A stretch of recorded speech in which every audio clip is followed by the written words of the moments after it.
میرا غفلت میں ڈوبا دل بدل دے۔ سورہ نمبر 2، سورہ بقرہ۔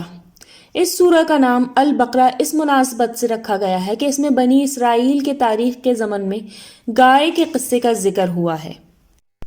سورہ بقرہ میں 286 آیات اور ٹوٹل 40 رکوع ہیں۔ سورۃ البقرہ ایک مدنی سورہ بندے کو خود چاہا نواز دیا، اس لیے اب یہ غضب کر رہے ہیں کہ اللہ نے، اور جب ان کے پاس اللہ کی طرف سے ایک اور کتاب آ گئی ہے ان کے عین مطابق جو ان کی کتابوں میں موجود ہے، اس کتاب الہی یعنی قرآن مجید کی آمد سے پہلے یہ لوگ اس کے حوالے سے اپنے دین کا انکار کرنے والوں کے مقابلے میں فتح و نصرت کی دعائیں مانگا کرتے تھے، مگر جب یہ کتاب الہی یعنی قرآن مجید آ گیا جسے یہ لوگ خوب پہچان بھی گئے ہیں تو انہوں نے اسے ماننے سے انکار کر دیا۔ اللہ کی لعنت ہے ایسے انکار کرنے والوں پر۔ کیا ہی بری ہے وہ چیز یعنی ان کی انا جس کے بدلے میں انہوں نے اپنے آپ کو بیچ دیا، جو ہدایت اللہ نے نازل کی ہے۔ یہ لوگ اس کو قبول کرنے سے صرف اس ضد کی وجہ سے انکار کر رہے ہیں کہ اللہ نے اپنے فضل سے اپنے جس بندے یعنی صلی اللہ علیہ وآلہ وسلم کو خود چاہا نواز دیا، اس لیے اب یہ غضب کے اوپر غضب کے مستحق ہو گئے ہیں۔ ایسے منکرین حق کے لیے بڑی ذلت کا عذاب ہے۔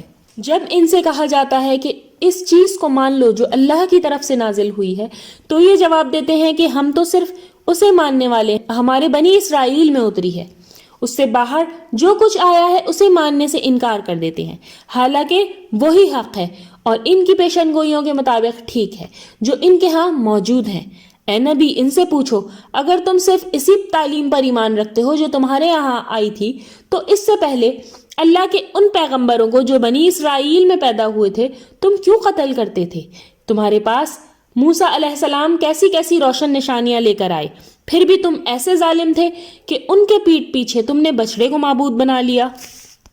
وہ وقت بھی یاد کرو جب ہم نے کوہ طور کو تم پر اٹھا کر تم سے وعدہ لیا کہ جو ہدایات ہم نے تمہیں دی ہیں ان کی پوری پوری پابندی کرو گے، سنو اور مانو گے، لیکن تمہارے اسلاف نے کہا کہ ہم نے سن تو لیا مگر مانتے نہیں۔ ان کے انکار کے سبب بچڑے کی پرستش ان کے دلوں میں بسا دی گئی۔ اے نبی صلی اللہ علیہ وآلہ وسلم ان سے کہو اگر تم اپنے آپ کو صاحب ایمان کہتے ہو تو یہ تمہارا عجیب ایمان ہے جو تمہیں ایسی بری حرکات سکھاتا ہے۔ اے نبی صلی اللہ علیہ وآلہ وسلم ان سے کہو اگر واقعی آخرت کا گھر اللہ کے نزدیک صرف تمہارے لیے مخصوص ہے اور اس میں دوسرے انسانوں کا کوئی حصہ نہیں ہے تو اگر تم اپنے اس دعوے میں سچے ہو تو موت کی تمنا کرو۔ یہ کبھی اس کی تمنا نہیں کریں گے اس لیے کہ اپنے ہاتھوں نے جو انہوں نے آگے بھیجا ہے وہ جانتے ہیں۔ حقیقت یہ ہے کہ اللہ ان ظالموں سے خوب واقف ہے۔ اے نبی صلی اللہ علیہ وآلہ وسلم تم انہیں سب سے بڑھ کر جینے کا حریص پاؤ گے۔ حد یہ ہے کہ اس معاملے میں وہ مشرکین سے بھی بڑھ کر ہیں۔ ان میں سے ہر شخص یہ چاہتا ہے کہ کاش وہ 1000 سال جیتا رہے، حالانکہ اگر یہ عمر بھی ان کو مل جائے تو اس سے یہ اپنے آپ کو اللہ کے عذاب سے نہیں بچا سکے گا۔ اس میں شبہ نہیں کہ اللہ ان کے اعمال دیکھ رہا ہے۔ قرآن کی دشمنی میں اب یہ لوگ جبرائیل علیہ السلام کے بھی دشمن ہو گئے ہیں۔ اے نبی صلی اللہ علیہ وآلہ وسلم ان سے کہہ دیجئے کہ جو جبریل کا مخالف ہوا وہ جان لے کہ جبرائیل نے اللہ ہی کے حکم سے یہ کلام تمہارے دل پر اتارا ہے۔ ان پیشن گوئیوں کی تصدیق میں جو اس سے پہلے موجود ہیں، یہ قرآن ایمان لانے والوں کے لیے ہدایت اور کامیابی کی بشارت بن کر آیا ہے۔ جو لوگ بھی اللہ، اس کے فرشتوں، اس کے رسولوں جبرائیل اور میکائیل کے دشمن ہیں تو اللہ بھی ایسے منکرین حق کا دشمن ہے۔ اے نبی صلی اللہ علیہ وآلہ وسلم اس قرآن کی صورت میں ہم نے تم پر نہایت واضح دلیلیں اتاری ہیں۔ حقیقت یہ ہے کہ ان کی پیروی صرف وہی لوگ انکار کرتے ہیں جو نافرمان ہیں۔ کیا یہی ہوتا رہے گا کہ جب کوئی عہد کریں گے تو انہی میں سے ایک گروہ اسے اٹھا کر پھینک دے گا؟ حقیقت یہ ہے کہ ان میں سے بہت سے ایمان ہی نہیں رکھتے۔ اور جب اللہ کی طرف سے ایک پیغمبر یعنی حضور صلی اللہ علیہ وآلہ وسلم ان پیشن گوئیوں کے مطابق جو ان کے پاس موجود ہیں ان کے پاس آ گئے ہیں تو ان اہل کتاب میں سے ایک گروہ نے اللہ کی اس کتاب کو اس طرح پس پشت ڈال دیا، گویا وہ اسے جانتے ہی نہیں، اور پیغمبر صلی اللہ علیہ وآلہ وسلم کو ضرر پہنچانے کے لیے اس چیز کے پیچھے لگ گئے جو سلیمان علیہ السلام کے زمانہ سلطنت میں شیاطین پڑھا کرتے تھے۔ یہ اسے سلیمان علیہ السلام کی طرف منسوب کرتے ہیں، حالانکہ سلیمان علیہ السلام نے کبھی کفر نہیں کیا، بلکہ شیاطین ہی نے کفر کیا جو لوگوں کو جادو سکھاتے تھے۔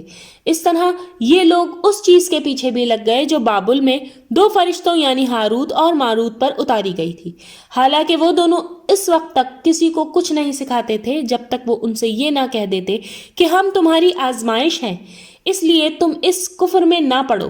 پھر بھی یہ لوگ ان سے وہ علم سیکھتے تھے جس سے میاں اور بیوی میں جدائی ڈال دیں۔ ظاہر ہے کہ اللہ کی اجازت کے بغیر یہ اس جادو سے کسی کا کچھ نہیں بگاڑ سکتے تھے، مگر اس کے باوجود یہ لوگ ایسی چیز سیکھتے تھے جو ان کے لیے نفع کے بجائے نقصان کا باعث تھی۔ انہیں خوب معلوم تھا کہ جو بھی اس چیز کا خریدار بنے گا اس کے لیے پھر آخرت میں کوئی حصہ نہیں ہے۔ کیا ہی بری ہے وہ چیز جس کے بدلے میں انہوں نے اپنی جانوں کو بیچ ڈالا۔ اے کاش یہ اس بات کا حقیقی شعور رکھتے۔ اے نبی صلی اللہ علیہ وآلہ وسلم، تمہارے مخاطب یہ اہل کتاب اگر ایمان اور تقوی اختیار کرتے تو اللہ کے ہاں انہیں بہت بہتر انعام ملتا۔ اے کاش کہ یہ سمجھتے۔ اے ایمان والو، جب تم بارگاہ رسالت صلی اللہ علیہ وآلہ وسلم میں بیٹھو تو رائنا نہ کہا کرو بلکہ انظر نہ کہا کرو، اور جو کچھ کہا جائے اسے توجہ سے سنا۔ یاد رکھو کہ اس انکار پر اڑے رہنے والوں کے لیے دردناک عذاب ہے۔ اہل کتاب ہوں یا مشرکین، ان میں سے جن لوگوں نے انکار پر جمے رہنے کی روش اختیار کر لی، وہ نہیں چاہتے کہ تمہارے پروردگار کی طرف سے کوئی خیر تم پر نازل کی جائے، مگر یہ نہیں جانتے کہ اللہ جس کو چاہتا ہے اپنی رحمت کے لیے چن لیتا ہے، وہ بڑا فضل فرمانے والا ہے۔ ہم جو بھی آیت منسوخ کرتے ہیں یا اسے بھلا دیتے ہیں، اس میں اس جگہ اس سے بہتر یا اس جیسی کوئی دوسری آیت لے آتے ہیں۔ کیا تم نہیں جانتے کہ اللہ ہر چیز پر قدرت رکھتا ہے؟ کیا تم نہیں جانتے کہ زمین و آسمان کی بادشاہی اللہ ہی کے لیے ہے اور اس کے سوا نہ کوئی تمہارا دوست ہے اور نہ کوئی تمہارا مددگار ہے؟ اے ایمان والو، کیا تم چاہتے ہو کہ اہل کتاب کی طرح اپنے رسول سے اس طرح سوالات کرو جس طرح کے سوالات اس سے پہلے حضرت موسیٰ علیہ السلام سے پوچھے گئے؟ تمہیں معلوم ہونا چاہیے کہ یہ اہل ایمان کا طریقہ نہیں ہے۔